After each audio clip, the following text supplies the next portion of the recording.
लाडकारंजासारख्या काही बाजार समित्यांमध्ये तुरीचे जास्तीत जास्त बाजारभाव हे हमी भावाच्या आसपास पोहोचले म्हणजे 7,800. पण आगामी काळामध्ये संपूर्ण राज्याचा विचार करता विशेषतः लातूर बाजार असेल किंवा तुरीचे जे काही महत्त्वाच्या बाजार समिती आहेत त्या ठिकाणी एप्रिलच्या शेवटच्या या आठवड्यामध्ये तुरीचे बाजारभाव हमी भाव ओलांडणार का किंवा हमी भावापर्यंत तरी पोहोचणार का, ही सगळी माहिती आपण जाणून घेणार आहोत. नमस्कार, ॲग्रोशिवार न्यूजमध्ये आपल्या सर्वांचं स्वागत आहे. आज आहे 23 एप्रिल 2026. तूर हमी भाव गाठणार का किंवा संपूर्ण एप्रिल महिन्यात तुरीचे बाजारभाव कसे राहतील या संदर्भात आपण दर महिन्याच्या आपल्या शिरस्त्याप्रमाणे एप्रिलच्या सुरुवातीलाच आपण विश्लेषण केलेलं होतं. त्यामध्ये तुरीचं विश्लेषण होतं, कापसाचं होतं, मका बाजारभावांचं होतं आणि हरभऱ्याचंही होतं. पण बरेचदा बाजार बदलत असतात. दर टप्प्याला दर 2 दिवसांनी, दर 8 दिवसांनी याच्यामध्ये बदल होत असतात.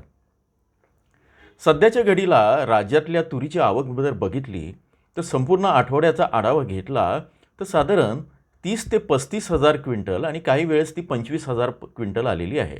म्हणजे थोडक्यात सरासरी 25 ते 30 हजार क्विंटल तुरीची आवक होताना दिसते आहे.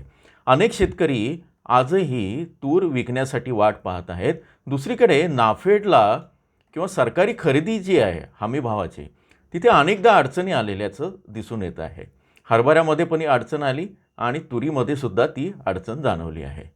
आता या सगळ्या पार्श्वभूमीवर तुरीचे बाजारभाव आता कसे आहेत ते आपण इथे समजून घेऊया. माझ्याकडे मागच्या आठवड्याची आणि या आठवड्याची तुलना आहे. आपण जिल्हावार समजून घेऊ आणि त्याच्यावरून तुमच्या लक्षात येईल की तुरीला आगामी काळात खरंच बाजारभाव मिळतील का. 16 ते 23, 9 ते 15 अशी ही तुलना आहे. 23 आजपर्यंत म्हणजे काल 22 पर्यंतचे हे बाजारभाव आहे. पुढे जाण्यापूर्वीच प्रत्येकाला एक आवाहन करेन की जे चॅनलला नवीन आहे ते इथे हिरव्या बटनावर क्लिक करून सबस्क्राईब करा. आणि केवळ तूरच नाही तर किंवा कापूस किंवा हेच नाही तर आणखी काही तुम्हाला शेतीच्या संदर्भात काही माहिती पाहिजे असतील तर त्याचंही मला कमेंटमध्ये जरूर कळवा. अहिल्यानगरमध्ये तुरीचे बाजारभाव 7,000 सुरू आहे. 7,068, 7,093वरनं.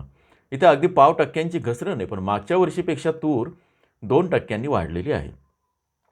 अकोला जिल्ह्यामध्ये मात्र 7,400 पोहोचलेली आहेत.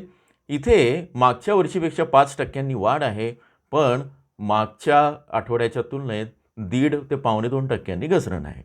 अमरावतीमध्ये 7,300 ते 7,400 पोहोचलेली आहे. मागच्या आठवड्याच्या तुलनेत 2.25% घसरण आहे, पण मागच्या वर्षीच्या तुलनेत 5.5% वाढ आहे. बीडमध्ये तूर 7,129 आलेली आहे. इथे पण 2.5% घसरण आहे मागच्या आठवड्याच्या तुलनेत आणि मागच्या वर्षाच्या तुलनेत 5.5% वाढ आहे. भंडारामध्ये 7,100 आलेली आहे. इथे मागच्या आठवड्याच्या तुलनेत 4% घसरण आणि मागच्या वर्षाच्या तुलनेत मात्र 8.5% वाढ आहे भंडारा जिल्ह्यामध्ये. चंद्रपूर जिल्ह्यामध्ये सर्वात कमी भाव आहे तुरीचे, सरासरी 6,460 असे आहेत. आता इथे 7.5% घसरण आहे मागच्या आठवड्याच्या तुलनेत आणि मागच्या वर्षाच्या तुलनेत जर आपण चंद्रपूरचं जर बघितलं तर 4% घसरण आहे. थोडक्यात चंद्रपूर हे बाजार असं आहे की इथे मागच्या वर्षीच्या तुलनेत पण आणि मागच्या आठवड्याच्या तुलनेत पण बाजारभाव कमी आहेत. छत्रपती संभाजीनगरला 7,260 पर्यंत तूर पोचली आहे. इथे मात्र तुरीमध्ये खूप वाढ झालेली आहे दिसून येते. जवळपास 7.5% वाढ आहे. खूप म्हणजे बऱ्यापैकी आहे. त्याच्यामध्ये 7.5% वाढ आहे, पण हमी भावापर्यंत पोहोचलेली नाही.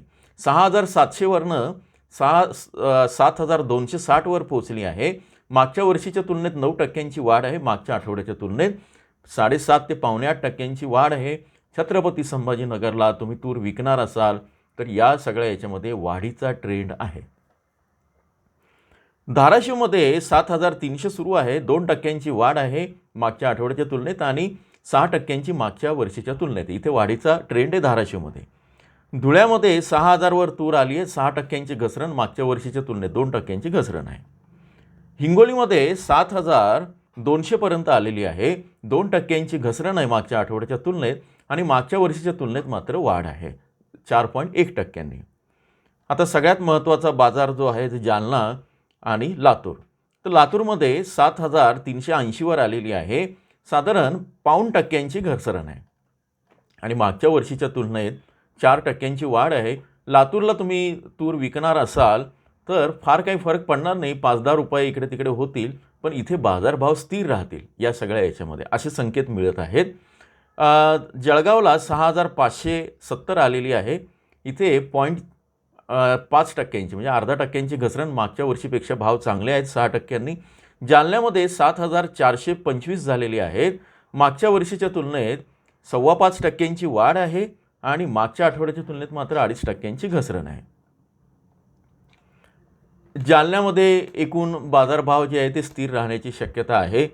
आता नागपूरला 7,400 मागच्या आठवड्याच्या तुलनेत जी आहे ती 1% घसरण आणि मागच्या वर्षीच्या तुलनेत 6.2% वाढ आहे.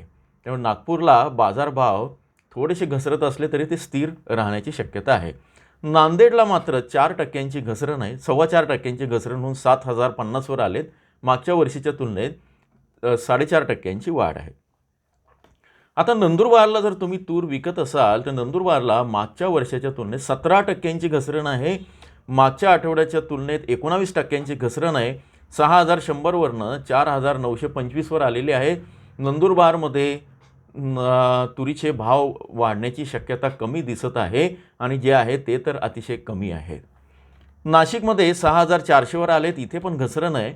साधारण 4% घसरण आहे आणि मागच्या वर्षीच्या तुलनेत 3% घसरण आहे. एकूण नाशिक जिल्हा नंदुरबारच्या शेजारी असलेला, तिथे पण बाजारभावाच्या एकूण परिस्थिती जी आहे ती वाढीची दिसत नाही त्याच्यामध्ये. पुणे बाजार समिती जी आहे ती 6,650, इथे 4% वाढ आहे. मागच्या वर्षीच्या तुलनेत 2.3% वाढ आहे. परभणीला 7,253वर पोहोचलेले आहेत. 0.5% घसरण, पण मागच्या वर्षीच्या तुलनेत 4% वाढ, म्हणजे मागच्या आठवड्याच्या तुलनेत 0.5% घसरण. आता सोलापूरला 7,000 भाव टिकून आहेत. इथे साधारण 1.5% घसरण आहे. मागच्या वर्षीच्या तुलनेत 4% वाढ आहे. वाशिमला 7,425, इथे 1% वाढ आहे. मागच्या वर्षीच्या तुलनेत 7.5% वाढ आहे, 7.5%. वाशिममध्ये बाजारभाव टिकून राहतील, थोडी वाढ होऊ शकते एप्रिलच्या याच्यामध्ये. वर्ध्यामध्ये 7,091पर्यंत पोहोचलेले आहेत. अगदी 0.5% घसरण आहे. मागच्या वर्षीच्या तुलनेत 9.25% वाढ आहे. वर्ध्यामध्ये बाजारभाव स्थिर राहतील अशी शक्यता दिसते आहे. यवतमाळमध्ये 7,116पर्यंत पोहोचलेले आहे बाजारभाव. इथे 1% घसरण आहे मागच्या आठवड्याच्या तुलनेत आणि मागच्या वर्षीच्या तुलनेत 4.25% वाढ आहे. एकूण राज्याचा विचार करता 7,100वरनं 6,950वर तूर आलेली आहे. थोडक्यात घटीचा ट्रेंड आहे. मात्र लातूर असेल, वाशिम असेल, आधी मी सांगितलेले काही बाजार समिती आहे, नागपूर असेल, इथे बाजारभाव स्थिर राहतील, तर काही ठिकाणी थोडेसे वाढू शकतात. त्यानुसार तुम्ही तूर विक्रीचा निर्णय घ्यावा. तूर हमीभावापर्यंत पोहोचण्याची शक्यता तशी कमीच दिसत आहे. तूर विकावी की नाही हा तुमचा निर्णय आहे. या संदर्भात ॲग्रोशिवार कुणालाही विकावी ठेवावी असा सल्ला देत नाही, याचं डिस्क्लेमर इथे दिलेलं आहे. जोडून राहा. तुमच्या प्रतिक्रियांचं स्वागत आहे. धन्यवाद.